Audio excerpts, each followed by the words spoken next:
The question goes as follows. Is it true that a woman who wears perfume and goes out while non-mahram smell her has to take ghusl, which is the major ritual bath?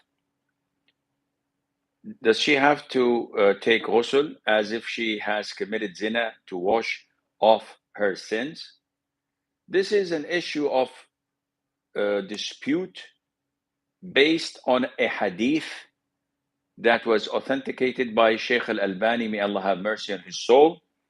And it goes as follows: whoever witnesses the prayer in a masjid or wants to witness a prayer in the masjid and she wears perfume, she must not pray until she takes the major ritual ghusl to uplift the major ritual impurity of janaba.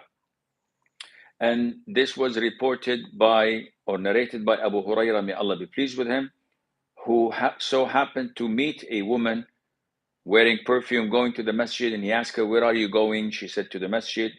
And he said to her, "Go and perform ghusl as if you have a major ritual impurity, because this is what the Prophet said, alayhi salatu wasalam." And the scholars differed according to this hadith, whether it's authentic or not. And as I stated earlier, it was authenticated by Sheikh Al-Albani, may Allah have mercy on his soul. So it's authentic. Yet they differed whether the instruction to perform ghusl was mandatory or recommended. And the vast majority of scholars say that it is a recommendation, not mandatory. Why?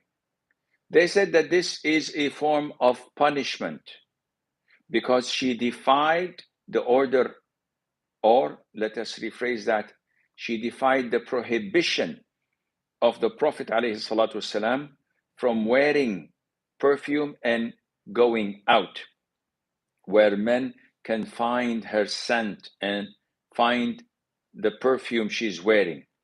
The Prophet said ﷺ that whoever does this is like a fornicator, a woman who committed fornication, an adulteress. Why?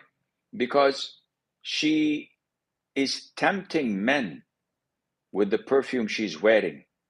And I've stated this so many times that men's feelings towards women are far greater than women's feelings towards men. So a man can be lured, can be tempted, can be seduced by the voice of a woman, by the scent and perfume of a woman, by the way a woman walks, while a woman may not pay any attention of such things when a man does that. This is why Islam protects the society and the community from such forms of seduction by preventing and prohibiting it from happening.